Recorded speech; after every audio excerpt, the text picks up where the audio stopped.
Wyatt Barry Stapp Earp, born on March 19, 1848, and passing away on January 13, 1929, was a prominent figure in the American Old West.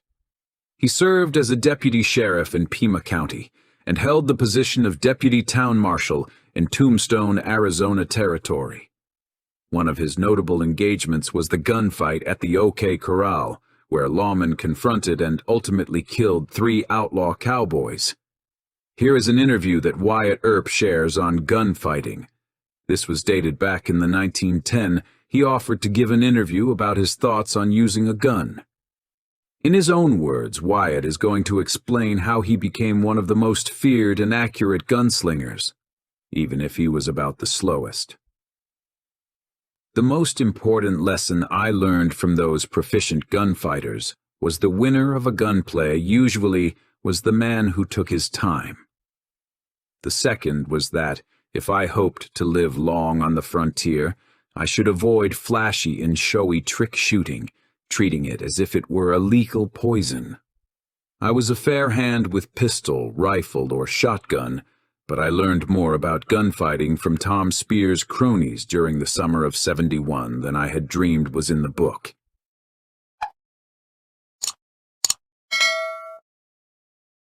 These seasoned pioneers held a deep reverence for their craft, a necessity in the perilous conditions of their time. To them, shooting extended beyond mere marksmanship. It encompassed the selection of firearms, methods of carrying them, techniques for swiftly drawing and employing them, all converging toward achieving the perfect blend of swiftness and precision. Their ultimate goal was to master that critical split second between life and death. They invested countless hours practicing and gathered extensive experience in real-life scenarios to fortify their arguments regarding shooting style. When I say that I learned to take my time in a gunfight, I do not wish to be misunderstood, for the time to be taken was only that split fraction of a second, the pivotal moment that determined the distinction between deadly accuracy with a six-shooter and a costly miss. It is hard to make this clear to a man who has never been in a gunfight. Perhaps I can best describe such time-taking as going into action with the greatest speed of which a man's muscles are capable, but mentally unflustered by an urge to hurry or the need for complicated nervous and muscular actions which trick shooting involves. Mentally deliberate, but muscularly faster than thought is what I mean. What Wyatt meant is that he made the decision to shoot a long time before the trigger was pulled. In my extensive experience as a lawman in the frontier, I did not know a really proficient gunfighter who had anything but contempt for the gunfanner, or the man who literally shot from the hip. Subsequently, I came across accounts of such gunplay in later years, allegedly practiced by men renowned for their expertise with the Colt 45. From personal experience in numerous six-gun battles which I witnessed, I can only support the opinion advanced by the men who gave me my most valuable instruction in fast and accurate shooting, which was that the gunfanner and hip shooter stood small chance to live against a man who, as old Jack Gallagher always put it, took his time and pulled the trigger once. Cocking and firing mechanisms on new revolvers were almost invariably altered by their purchasers in the interests of smoother, effortless handling, usually by filing the dog which controlled the hammer, some going so far as to remove triggers entirely or lash them against the guard, in which cases the guns were fired by thumbing the hammer. It is important to distinguish this practice from gun fanning, in which the triggerless gun is held in one hand while the other was brushed rapidly across the hammer to cock the gun, and firing it by the weight of the hammer itself. A skillful gun fanner could fire 5 shots from a 45 so rapidly that the individual reports were indistinguishable, but what could happen to him in a gunfight was pretty close to murder. I witnessed Jack Gallagher's theory validated in numerous life and death scenarios, which steadfastly reinforced my commitment to the principles of gunfighting that I had gleaned from him and his associates. There was no man in the Kansas City group who was Wild Bill's equal with a 6-gun. It's worth noting that Wild Bill's true name was James B. Hickok. Legend and the imaginations of certain people have exaggerated the number of men he killed in gunfights and have misrepresented the manner in which he did his killing. At that, they could not very well overdo his skill with pistols. Hickok knew all the fancy tricks and was as good as the best at that sort of gunplay, but when he had serious business at hand, a man to get, the acid test of marksmanship, I doubt if he employed them. At least, he told me that he did not. I have seen him in action, and I never saw him fan a gun, shoot from the hip, or try to fire 2 pistols simultaneously. Neither have I ever heard a reliable old-timer tell of any trick shooting employed by Hickok when fast straight shooting meant life or death. That 2-gun business is another matter that can stand some truth before the last of the old-time gunfighters has gone on. Most of them indeed sported a pair of revolvers, and when the time for action arrived, they drew both guns with both hands. However, their shooting methods diverged significantly from the popular portrayal. Primarily, 2 guns made the threat of something in reserve. They were useful as a display of force when a lone man stacked up against a crowd. Some men could shoot equally well with either hand, and in a gunplay might alternate their fire. Others exhausted the loads from the gun on the right or the left, as the case might be, then shifted the reserve weapon to the natural shooting hand if that was necessary and possible. Such a move, the border shift, could be made faster than the eye could follow a top-notch gun thrower, but if the man was as good as that, the shift would seldom be required. Whenever you see a picture of some 2-gun man in action with both weapons held closely against his hips and both spitting smoke together, you can put it down that you are looking at the picture of a fool or a fake. I remember quite a few of these so-called 2-gun men who tried to operate everything at once, but like the fanners, they didn't last long in proficient company. During the era I refer to, within the circles I have in mind, when a person reached for their firearms, they did so with a singular, earnest purpose. Bluffing held no place in their repertoire. When a gunfighter reached for their trusty .45, their entire focus was on achieving the swiftest and most accurate shot possible, aiming to make that initial round the decisive one.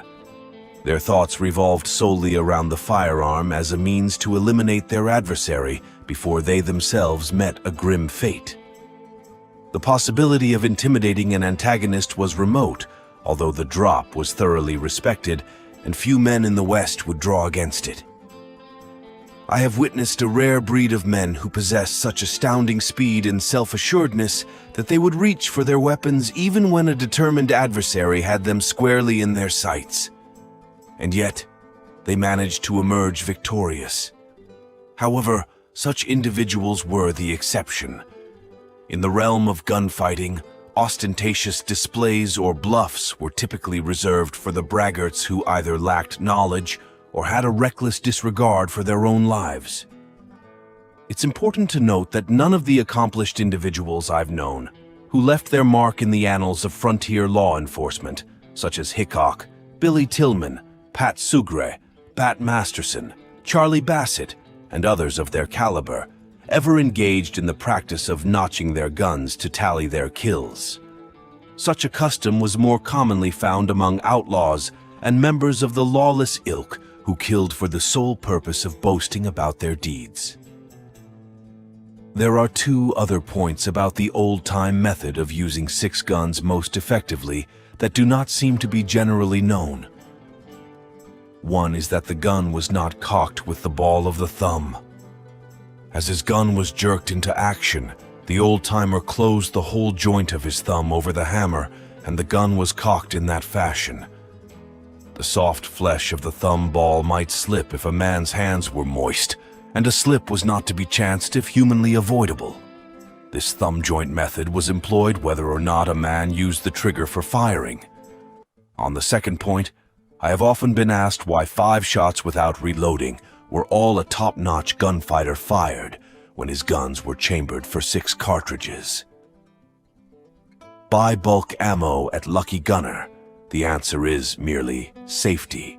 To ensure against accidental discharge of the gun while in the holster, due to hair trigger adjustment, the hammer rested upon an empty chamber.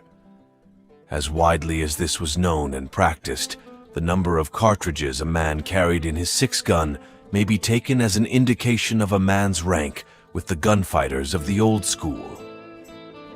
Practiced gun wielders had too much respect for their weapons to take unnecessary chances with them. It was only with tyros and would-bes that you heard of accidental discharges or didn't know it was loaded injuries in the country, where carrying a Colt was a man's prerogative. On January 13, 1929, Wyatt Earp passed away. Renowned as a figure in Western law enforcement, a skilled gunfighter, and even a referee in the boxing ring, he gained notoriety for overseeing the Fitzsimmons-Sharkey bout and playing a significant role in the infamous OK Corral gunfight. It wasn't until after his death that a pivotal shift occurred in how he was perceived.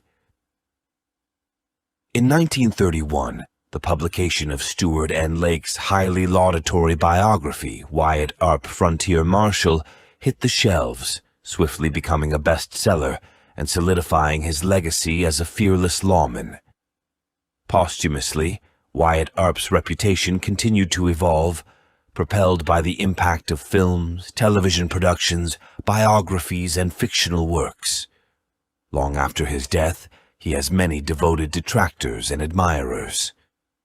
During the Earp Vendetta ride, the coroner's reports attributed the demise of Frank Stillwell, Curly Bill, Indian Charlie, and Johnny Barnes to the actions of the Earp posse throughout their 2-week-long pursuit. In 1888, Wyatt Earp engaged in an interview with Hubert Howe Bancroft, a historian from California. In the course of this conversation, Earp asserted that, during his tenure as a lawman, he had been responsible for the demise of more than a dozen stage robbers, murderers, and cattle thieves. In 1925, Earp began to collaborate on a biography with his friend and former mining engineer John Flood to get his story told in a way that he approved. Flood, dedicating his time voluntarily, endeavored to craft an authorized biography of Earp's life, drawing from Wyatt's own recollections. The two men sat together every Sunday in the kitchen of Earp's modest, rented bungalow. While Wyatt sipped a drink and smoked a cigar, they tried to tell Earp's story, but Josephine was always present. She often interrupted and insisted, "You can't write that. It needs to be clean." She also demanded that they add more pep to the manuscript, which in her mind meant including the word crack in all capitals. In the chapter about the shootout, the manuscript includes 109 uses of crack. Josephine's influence extended to portraying Earp as a heroic figure. One chapter, titled Conflagration, depicted Wyatt saving 2 women, one of whom was a cripple, from a fire in Tombstone. A teenager named Spoladora, who had visited the Earps near her family home in Needles, California, shed light on the exaggerated tales, attributing them to Josephine. According to Spoladora, Josephine would always interfere whenever Wyatt would talk with Stuart Lake. She always interfered. She wanted him to look like a church-going saint and blow things up. Wyatt didn't want that at all. Flood's writing was stilted, corny, and one-dimensional, and the manuscript, completed sometime in early 1926, never found a publisher. In February 1927, editor Ann Johnston of Bob's Merrill wrote back and was highly critical of the stilted, florid, and diffuse writing. She wrote, "Now one forgets what it's all about in the clutter of unimportant details that impedes its pace and the pompous manner of its telling." Hart, attempting to assist, wrote to the Saturday Evening Post in February 1926, advocating for the publication of Flood's biography to differentiate reality from fiction. However, Flood's writing, deemed horrendous by critics, led to numerous rejections from publishers. Although copies were eventually sold in 1981, the original carbon copy of the typed manuscript discovered among Josephine Earp's papers found its way to the Ford County Historical Society through Glenn Boyer.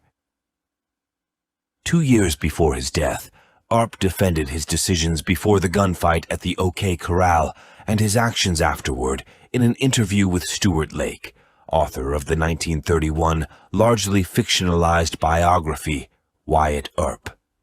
Frontier Marshal. For my handling of the situation at Tombstone, I have no regrets. Were it to be done over again, I would do exactly as I did at that time.